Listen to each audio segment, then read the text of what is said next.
রহমতে সকলেই ভালো আছেন।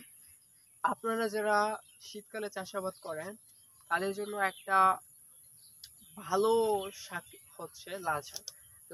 লাল শাক চাষ করতে গেলে আপনাকে সময় নির্ধারণ করতে হবে না, কিন্তু যদি আপনি লাল শাক পুরো শীত জুড়ে চাষ করা যায়, ইভেন্ট এটা সারা বছর চাষ করা যায়। কিন্তু আপনি আমাকে একটা প্রশ্ন করতে পারেন, সেটা হচ্ছে কখন লাল শাক চাষ করলে আমি ভালো দাম পাবো। তো আমার এই প্রশ্নের উত্তরটা আপনাকে হবে, শীতের শুরুতে আপনি যদি লাল শাকটা চাষ করতে পারেন। এখন আপনি শীতের শুরু আপনি কখন ধরবেন সেটা আপনার ব্যক্তিগত ব্যাপার। তবে আমি আপনাকে বলে দিতে পারি, সেটা হচ্ছে সেপ্টেম্বর মাস এবং নভেম্বর মাসে যদি আপনি চাষাবাদ করেন, মানে লাল শাকটা চাষ করেন, এটা ভালো দাম পাবেন। কিন্তু ডিসেম্বর এবং ফেব্রুয়ারি, জানুয়ারি, ফেব্রুয়ারি এই দিকে চাষ করলে দাম একটু কম পাবেন।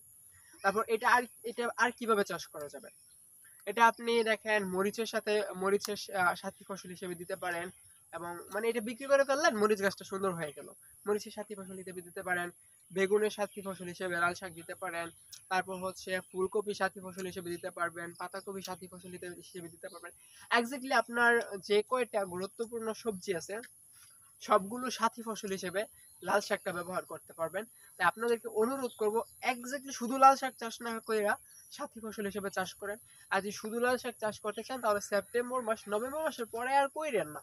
কারণ পরবর্তীতে প্রচুর পরিমাণে সাথী ফসল হিসেবে লাল শাক বাজারে চলে আসবে এবং দাম কমে যাবে। এবং নভেম্বর মাসে প্রচুর শীত শেষ হয়ে নভেম্বর মাস দিকে প্রচুর পরিমাণে শীত চলে আসে, নদীর চরগুলো ভেসে যায়। ওইখানে মানুষ হচ্ছে বাজার থেকে বীজ কিনে নিবে, আর এবার ধুমধাম বীজগুলো বপন করে দিবে।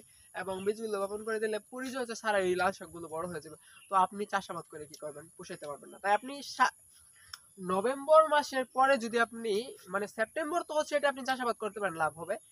21 দিন থেকে বিক্রি করা যেত, ভালো ভালো দাম পাবেন। কিন্তু নভেম্বর মাসের 15 তারিখের পর থেকে আপনি সাথী ফসল হিসেবে চাষ করতে পারেন লাল শাক, বাট এক্স্যাক্টলি মূল ফসল হিসেবে লাল শাক চাষ করবেন না। আপনাদেরকে বোঝাতে পারছি, অসংখ্য ধন্যবাদ।